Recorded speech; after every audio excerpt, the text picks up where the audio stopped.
सर्वशास्त्राब्धि पीयूषा सर्ववेदैक सत्फला सर्वसिद्धांत रड्नाड्य सर्वलोकैक दृक्पदा सर्वभागवत प्राणा श्रीमद्भागवत प्रभो कलिद्वंतोदिदादित्य श्रीकृष्ण परिवर्तिता परमानंद पाठाय प्रेमवर्षक्षरायते सर्वदा सर्वसेव्याय श्रीकृष्णाय नमोस्तुते मदेकबन्धो मत्संगिन् मद्गुरो मन्महादन मन्निस्तारक मद्भाग्य मदानंद नमोस्तुते असाधुस्साधु दादायिन् अति नीचोतचाकर आनमुञ्चकदा श्रृण्मां प्रेम्णा हृत्कण्ठयोस्फुराः நான் சொல்ற திரும்பி சொல்லுங்க எல்லாருமே.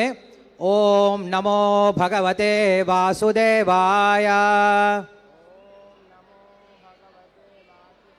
ஓம் நமோ பகவதே வாசுதேவாய. ஓம் நமோ பகவதே வாசுதேவாய.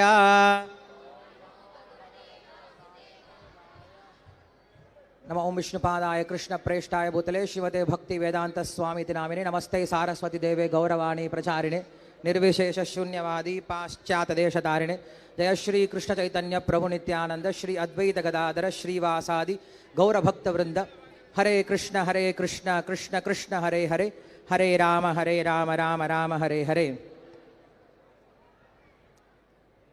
பூ கீழே கொண்டு போய் டிஸ்டர்ப் பண்ணிருங்க எல்லாருக்கும். தயவு செஞ்சு எல்லாரும் உட்காருங்க. உபன்யாசம் முடிஞ்ச பின்னாடி எல்லாரும் பூ வாங்கிட்டு போகலாம்.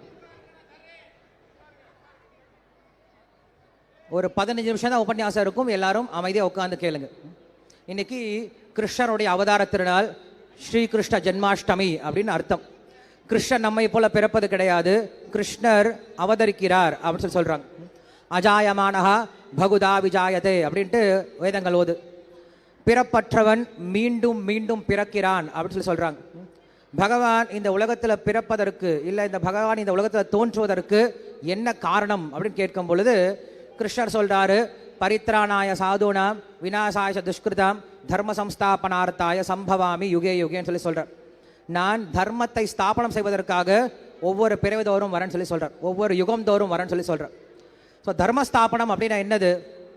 பகவான் கீழே இறங்கி வந்து ஒரு வேலை செய்யணும் அப்படின்னா அது உயர்ந்த வேலையாக தான் இருக்கணும். இங்கே பார்த்தீங்க அப்படின்னா நம்முடைய பலராம் கோவிந்த பிரபு இங்கே இருக்கார், தங்கமயிலோட சேர்மேன் இருக்கார், கோயிலுடைய நிர்வாகி இருக்கார். அவர் பொதுவாக வந்து எல்லாருக்கும் வேலை சொல்லுவார், மற்றவங்கள வேலை செஞ்சுட்டு இருப்பாங்க. ஆனால் அவரே இறங்கி வந்து ஒரு வேலை செய்கிறார் அப்படின்னா அது கண்டிப்பாக முக்கியமான வேலையாக தான் இருக்கும். அவர் செய்யக்கூடிய வேலை என்ன தெரியுமா? கம்பெனியில் செக்கில் கையெழுத்து போடுறது ரொம்ப முக்கியமான வேலை. கம்பெனியில் மீட்டிங்ஸில் டெசிஷன் பாஸ் பண்ணுறது ரொம்ப முக்கியமான வேலை. அந்த வேலைக்கு அவர் வந்து தான் ஆகணும், மற்றவங்களை விட முடியாது. ஸோ அப்படி ரொம்ப முக்கியமான வேலை அப்படின்னு இருக்கும்போது தான் பெரியவங்க இறங்கி வருவாங்க. அதுபோல் கிருஷ்ணர் சொல்கிறாரு, நான் இந்த உலகத்துக்கு வரேன் அப்படின்னா அதற்கு ஒரே ஒரு காரணம் தான் இருக்குன்னு சொல்லி சொல்கிறார். என்ன காரணம்? தர்மத்தை ஸ்தாபனம் செய்யணும் அப்படின்னு சொல்லி சொல்கிறார். தர்ம ஸ்தாபனத்தை ஏன் செய்யணும், தர்மம் அப்படின்னா என்ன அப்படின்னு மக்கள் கிட்ட கேட்கும் பொழுது மக்கள் ஒவ்வொருத்தரும் ஒவ்வொரு விதமான அபிப்பிராயம் வச்சுருக்காங்க தர்மம் அப்படின்ற வார்த்தைக்கு. பட் தர்மம் அப்படின்ற வார்த்தைக்கு உண்மையான அர்த்தம் என்ன அப்படின்னா, எந்த ஒரு இயற்கை குணமானது நம்மிடமிருந்து பிரிக்க முடியாமல் இருக்கோ அதற்கு பேர் தர்மம் அப்படின்னு சொல்கிறாங்க. சர்க்கரையோட தர்மம் என்னது? இனிப்பா இருக்கிறது.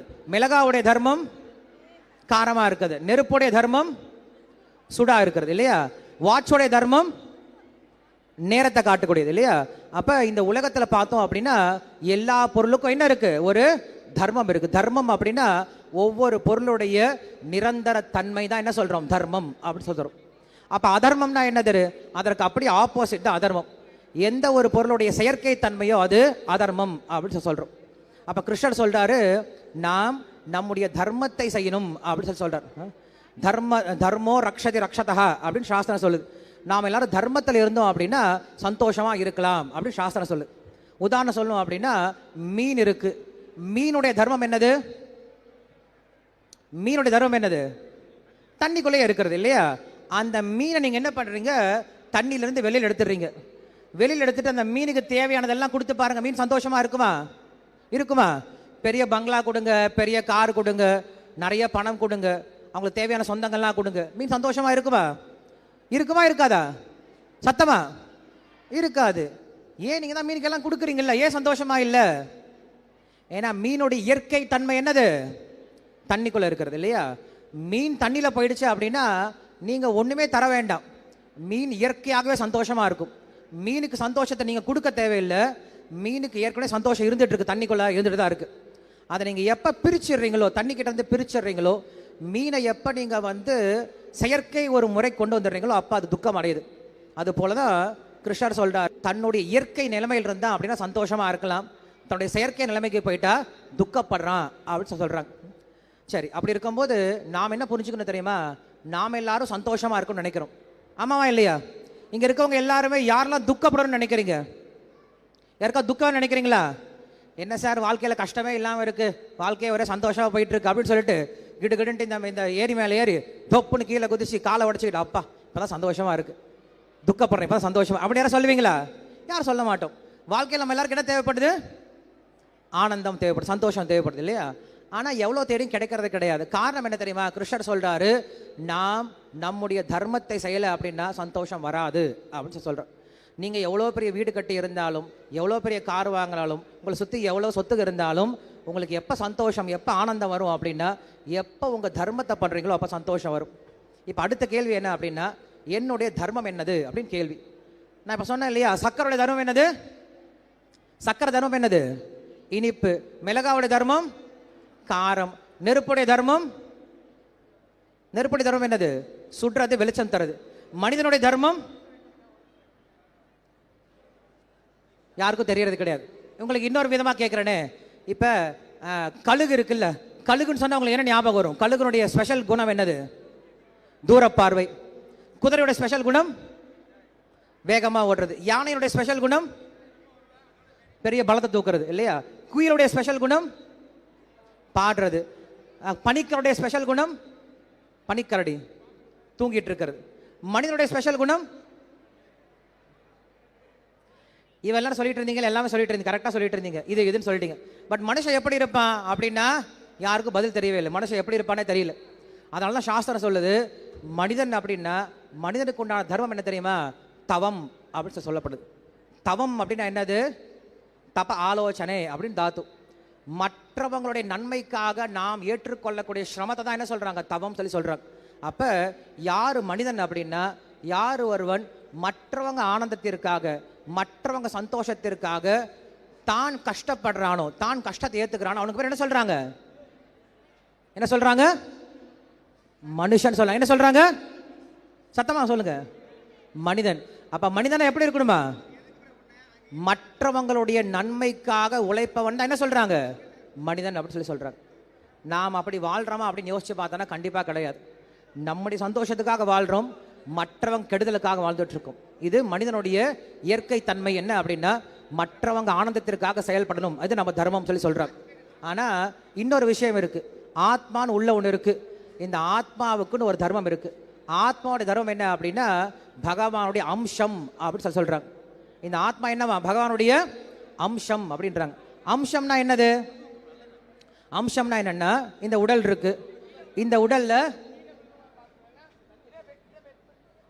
இந்த உடல் இருக்கு, இந்த உடல் பார்த்தீங்க அப்படின்னா இந்த சின்ன விரல் இருக்கு.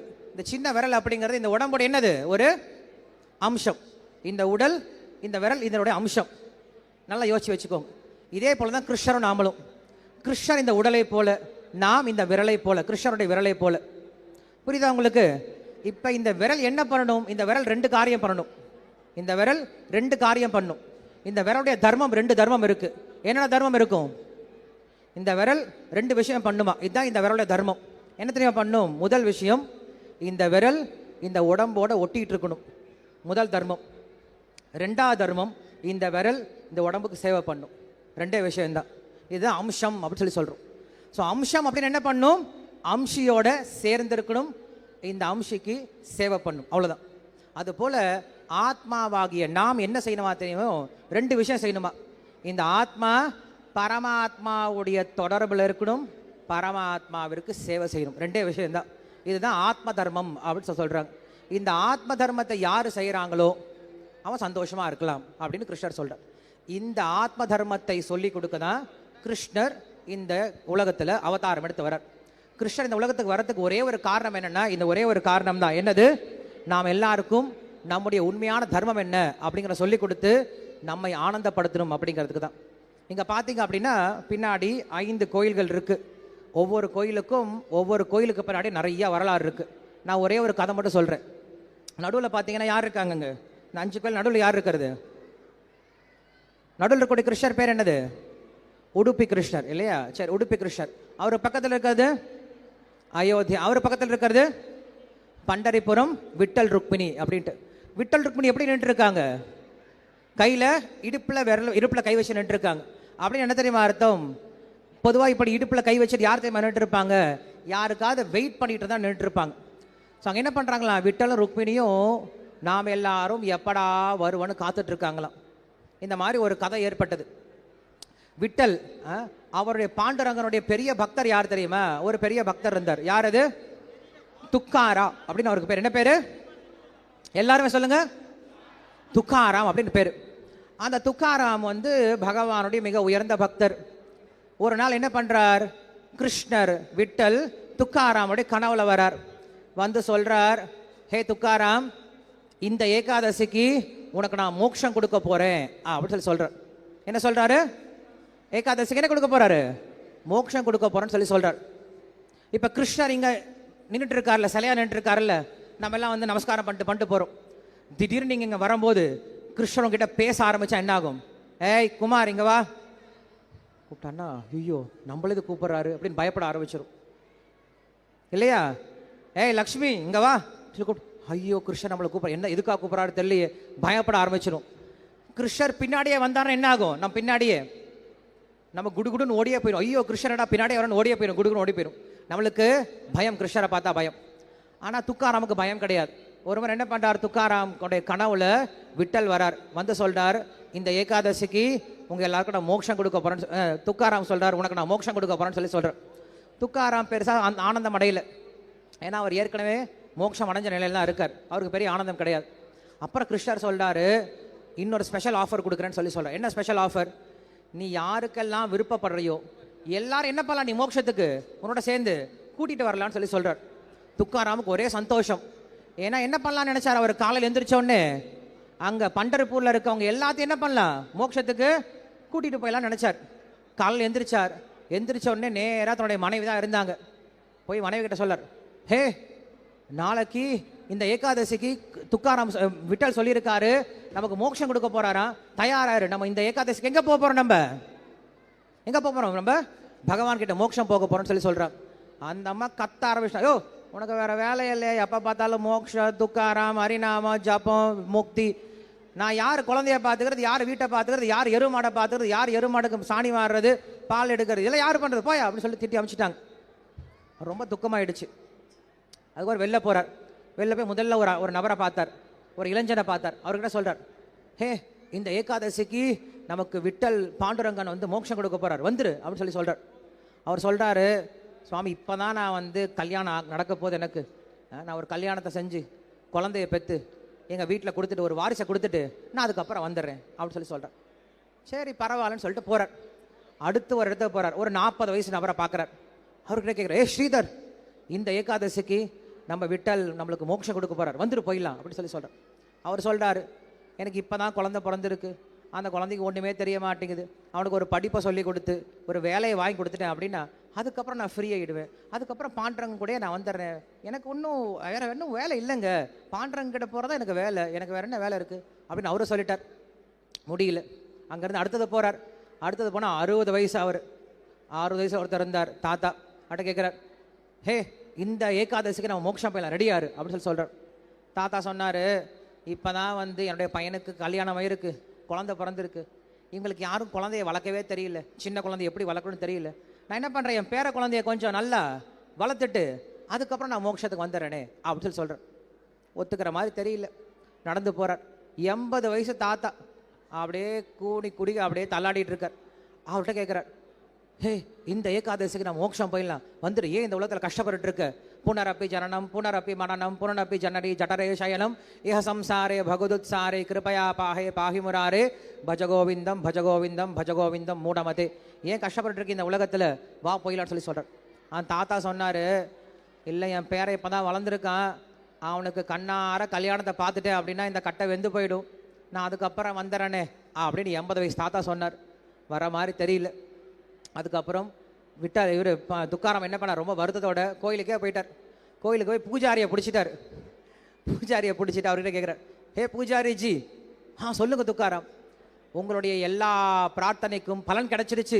அப்படியா, என்ன நடந்தது? நேத்து நைட்டு விட்டல் என்னுடைய கனவுல வந்தார். அப்படியா, விட்டல் வந்தாரா, என்ன சொன்னார்? ஒரு நல்ல காரியம், நம்ம பெரிய நல்ல செய்தி சொல்லியிருக்காரு. என்ன செய்தி சொல்லியிருக்காரு? ஏதாவது லாட்டரியில் பணம் விட போதா? ஆட பணம் யாருக்குங்க வேணும், அதை விட பெரிய விஷயம் கிடைக்க போகுது, பெரிய பொக்கிஷம் கிடைக்க போகுது அப்படின்னு சொல்லி சொன்னார். உங்க எல்லாருக்கும் நவரத்னங்கள் தெரியும், ஆமாவா இல்லையா? 9 ரத்னங்கள் இருக்கு, 9 கல் இருக்கு.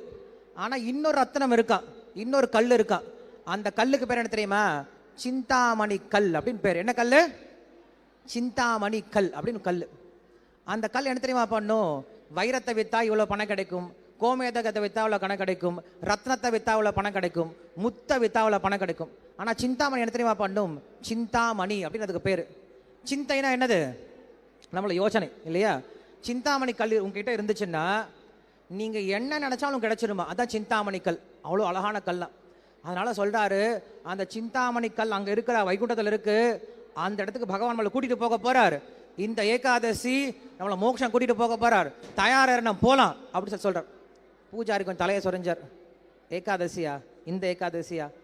கூட்டம் நிறையா வருமே, நிறையா நான் வந்து பூஜைலாம் பண்ணணும், நிறையா வந்து டொனேஷன்லாம் கலெக்ட் பண்ணணும். என் பையனுக்கு இன்னும் ட்ரைனிங் கொடுக்கவே இல்லை.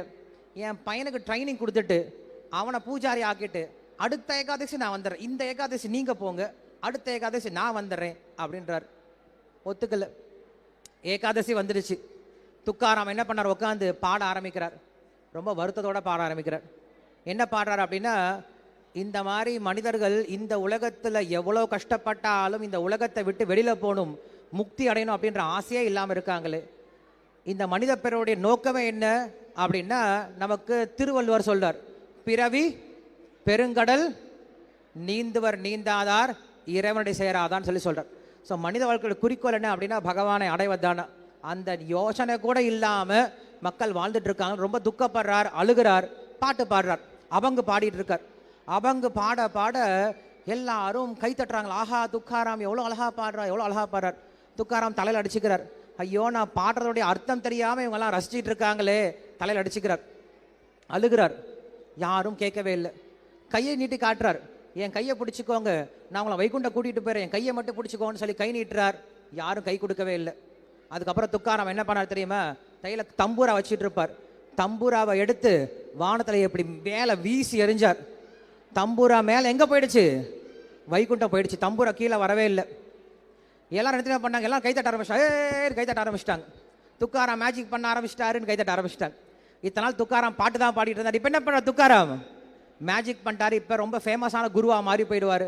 ஏன்னா இன்னைக்கு குரு அப்படின்னு என்ன பண்ணும்? மேஜிக் பண்ணும், விபூதி கொண்டு வரணும், செயின் கொண்டு வரணும், வாயிலேருந்து துப்பணும். அதுதான் இன்னைக்கு கடவுள் நினைக்கிறாங்க, அவங்கள அவதாரம் நினைக்கிறாங்க. பட் எங்களுடைய ஆச்சாரியர் பிரபுபாதெல்லாம் எதுவும் பண்ணவே இல்லை. எங்களுடைய பிரபுபாதம் செஞ்சது என்ன தெரியுமா? மனுஷனோட இதயத்தை மாற்றினார். சாம்பலை கொண்டு வரல, செயினை கொண்டு வரல. எனிவே, அப்போ எல்லாரும் பார்த்து ஆச்சரியப்பட்டாங்களாம், துக்காராம் மேஜிக் பண்ண ஆரம்பிச்சிட்டாருன்னு சொல்லிட்டு. துக்காராம் வருத்தப்பட்டு என்ன பண்ணாரு? பாடிட்டே இருக்காரு. அந்த புஷ்பக விமானம் கீழே வருது. துக்காராம் மேலே ஏறிட்டாரு. கையை நீட்டி கேட்குறாரு, வாங்க என் கூட, வாங்க என் கூட வாங்கன்னு கையை கூட்டுறாரு. யாரும் வரவே இல்லை. அழுதுகிட்டே வைகுண்டம் போய் சேர்த்துட்டார். ஸோ இதை நம்ம என்ன புரிஞ்சுக்கணும் அப்படின்னா, அந்த பாண்டுரங்கன் தான் அங்கே காத்துட்டு இருக்கா நமக்காக, இடுப்பில் கை வச்சுக்கிட்டு, எப்படா நம்ம வருவோம் அப்படின்ட்டு. ஸோ நம்ம என்ன பண்ணும்? அந்த பாண்டுரங்கனை அடைவதற்கு நான் 2 விஷயம் உங்களுக்கு சொல்லியிருக்கேன். இந்த ஆத்மா சந்தோஷமா இருக்கிறதுக்கு 2 விஷயம் செய்யணும்னு சொல்லியிருக்கேன். யாருக்கு ஞாபகம் இருக்குன்னு பார்க்கலாம். ஆத்மா சந்தோஷமா இருக்க 2 விஷயம் செய்யணும்னு சொல்லியிருக்கேன். கை தூக்கிட்டு சொல்லுங்க, யாருக்கு தெரியுமோ, பதில் தெரியுமோ அவங்க கமெண்ட் கை தூக்குங்க. யார் கவனிச்சிருக்கேன்னு பார்க்கலாம். நான் பக்தர்கள் கிடையாது, புதுசா வந்தவங்க. ஆத்மா சந்தோஷமா இருக்கணும்னா 2 காரியம் பண்ணணும்னு சொல்லியிருக்கேன். என்ன 2 காரியம்?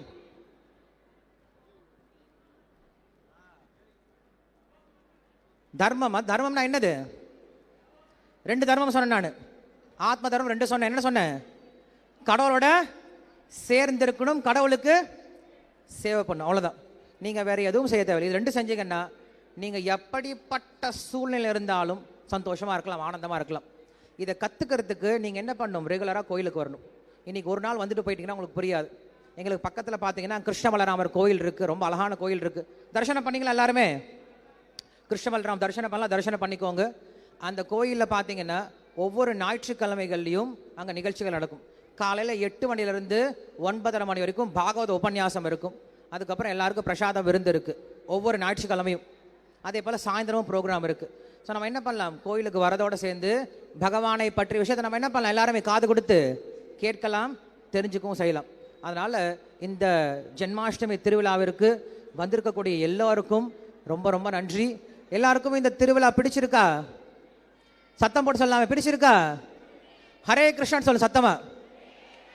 யாருக்கெல்லாம் இங்க இருக்கக்கூடிய பகவானை பார்த்தது பிடிச்சிருக்கு அப்படின்னு எல்லாரும் சத்தமா ஹரே கிருஷ்ணா சொல்லுங்க பார்க்கலாம். Very good. ஏன்னா ரொம்ப பெரிய பிரயத்தனம் இங்கே பண்ணியிருக்கோம். இங்கே பார்த்தீங்க அப்படின்னா நம்மளுடைய பலராம் கோவிந்தாஸ் பிரபு இருக்காரு. இந்த ஜென்மாஷ்டமி நம்ம செய்யணும் அப்படின்னு சொல்லி கேட்கும் பொழுது என்ன செய்யலாம், என்ன செஞ்சால் நம்ம மக்கள் எல்லாத்தையும் கூட்டிகிட்டு வரலாம் அப்படின்னு ஒரு ஆலோசனை வந்தது. நாம் அவங்களை இவங்களை கூப்பிட வேண்டாம், யாரை கூப்பிட்டா போதும், கிருஷ்ணரை கூப்பிட்டா போதும். நான் என்ன நினச்சோம், ஒரு கிருஷ்ணர் வேண்டாம், எல்லா கிருஷ்ணரையும் கூப்பிடலாம்னு நினச்சோம். ஆனால் இடம் இல்லாதனால ரொம்ப 6 கிருஷ்ணர் மட்டும் தான் கூப்பிட்டுருக்கோம். ஸோ என்ன பண்ணோம்னா, இது எல்லா பிளானும் வெறும் 1 மாதம் கூட ஆகவே இல்லை, வெறும் 1 மாதத்துக்குள்ளார இதெல்லாம் பிளான் பண்ணோம். இங்கே எங்கள் டிசைனர் ஒருத்தர் இருக்கார், அவர் எங்களுக்கு டிசைன்லாம் பண்ணி கொடுத்தார். உட்காந்து பிளான் பண்ணி ஒரே மாதத்தில் எல்லாரையும் கொண்டு வந்தோம். நாங்கள் பிளான் பண்ணலாம், ஆனால் யார் அதுக்கு சாங்ஷன் கொடுக்கணும், கிருஷ்ணர் சாங்ஷன் கொடுக்கணும் இல்லையா? எந்த வித தடங்களும் இல்லாமல் 1 மாதத்தில் இவ்வளோ பெரிய பிளானை சக்ஸஸ்ஃபுல்லாக கொண்டு வந்துட்டார். இங்கே எல்லா பகவானும் இங்கே வந்து சேர்ந்துட்டாங்க. நீங்கள் பார்த்தீங்கன்னா அங்கே எதுவுமே விக்கிரகம் மாதிரி இருக்காது, எல்லாமே பகவான் அங்கே ஸ்வயம்பா உட்காந்துருக்க மாதிரி தான் இருக்கும். ஸோ அந்த ஒரு ப்ரோக்ராம் வந்து இங்கே ரொம்ப சக்ஸஸ்ஃபுல்லாக நடந்துகிட்ருக்கு. அது எல்லாத்துக்கும் காரணமாக இருக்கிறது எங்களுடைய ஆச்சாரியர் ஸ்ரீல பிரபுபாதர். இந்த இஸ்கானுடைய ஸ்தாபக ஆச்சாரியர் ஆசா பக்தி வேதாந்த சுவாமி ஸ்ரீல பிரபுபாதர். நாளைக்கு அவருடைய தோன்றிய நாள், நாளைக்கும் பெரிய ஃபங்க்ஷன் இருக்குது. நாளைக்கு என்ன பண்ண போகிறோம் அப்படின்னா, பலராம் பிரபு கேட்டார், நாளைக்கு நம்ம என்னங்க பண்ணலாம், மதுரையில் இருக்க எல்லா பீப்புளுக்கும் தெரிய வைக்கணும், பிரபுபாதருடைய தோன்றிய நாள் தெரிய வைக்கணும், என்ன பண்ணலான்னு சொல்லி கேட்டார். நான் சொன்ன ஒரே ஒரு விஷயம், மதுரையில் யாருமே செய்யாத காரியத்தை ஒன்று பண்ணும் அப்படின்னு சொல்லி சொன்னேன். என்ன பண்ணலாம் அப்படின்னு கேட்டால், ட்ரோன் ஷோ ஒன்று பண்ணலாம் அப்படின்னு நான் ஒரு முடிவு பண்ணோம். ட்ரோன் ஷோனா நிறைய பேர் தெரியுமா, பார்த்துருக்கீங்களா? யாரெல்லாம் ட்ரோன் ஷோ இங்கே பார்த்துருக்கீங்க? ட்ரோன் ஷோ நிறைய பேருக்கு என்னென்னே தெரியாது. எனக்கு ஃபோன் பண்ணி கேட்குறாங்க, எங்க ட்ரோன் ஷோனா என்னங்க, அது எவ்வளோங்க, எங்கெங்க இருந்து பார்க்குறது, எவ்வளோ டிக்கெட் வாங்கணும்லாம் கேட்குறாங்க. ஸோ ட்ரோன் ஷோ அப்படிங்கிறது ஒரு புதுமையான ஒரு விஷயம். அது எதற்காக அப்படின்னா, பிரபுபாதருடைய புகழ் மதுரையில் இருக்கவங்க எல்லாருக்கும் தெரியணும் அப்படின்ற ஒரே ஒரு காரணத்திற்காக இந்த நிகழ்ச்சி ஏற்பாடு பண்ணியிருக்கோம். ஏன்னா பிரபுபாதருடைய கருணையினால தான் இன்னைக்கு லட்சக்கணக்கான இளைஞர்களுடைய இதயத்தில், நல்ல மனிதர்களுடைய இதயத்தில் கிருஷ்ண பக்தி வந்து இன்னைக்கு பரவிட்டு இருக்கு. அந்த பிரபுபாதரை புகழக்கூடிய நாள் நாளைக்கும் இதே போல் திருவிழா இருக்கும். நீங்கள் என்ன பண்ணுங்க, அக்கம் பக்கத்துலாம் சொல்லி நாளைக்கு என்ன பண்ணுங்க, திருவிழாவுக்கு வாங்க. நாளைக்கு சாயந்தரம் நடக்கக்கூடிய நிகழ்ச்சி, நாளைக்கு சாயந்தரம் தான் நிகழ்ச்சி இருக்குது. சாயந்தரம் 5 மணிலேருந்து 8 மணி வரைக்கும் நாளைக்கு ப்ரோக்ராம் இருக்குது. ட்ரோன் ஷோ நாளைக்கு சாயந்தரம் 8 மணிக்கு இருக்குது. அதனால் நாளைக்கு எல்லாரும் நிகழ்ச்சிக்கு வர முயற்சி பண்ணுங்கள். இப்போ பிரசாதம் வாங்கிக்கோங்க. அதுவும் இல்லாமல் இப்போ ஆரத்தி இருக்கும், ஆரத்தி முடிச்சதுக்கப்புறம் பிரசாதம் இருக்கும். அதுக்கப்புறம் மறுபடியும் கலை நிகழ்ச்சிகள் தொடர்ந்து இங்கே நடந்துகிட்டே இருக்கும். இன்றைக்கி இரவு 12 மணி வரைக்கும் நடக்க போகுது. ஏன்னா 12 மணி தான் கிருஷ்ணர் தோன்றிய நேரம். அதனால் 12 மணி வரைக்கும் இங்கே நிகழ்ச்சிகள் இருக்கும். இன்றைக்கி ஒரு நாளாவது வீட்டை மறந்துடுங்களேன். வீட்டுக்குள்ளே என்ன இருக்குது, எப்பாத்தாலும் அந்த குருவி கூடு மாதிரி வீட்டுக்குள்ளே போய் அடைஞ்சு கிடக்குறீங்க. இன்றைக்கி ஒரு நாள் வீட்டை மறந்துடுங்க, இங்கேயே இருங்க. பசிக்குதா, போய் பிரசாதம் சாப்பிட்டு வாங்க. ஏதாவது பார்க்கணுமா, பகவான் இருக்காரு, கேட்கணுமா, உட்காந்து கேளுங்க. கை கால் துருன்னு இருக்கா, வந்து சேவை எங்களோட பண்ணுங்க, சந்தோஷமாக இருங்க, எல்லாம் கைத்தட்டியாவது பாடுங்க இல்லையா?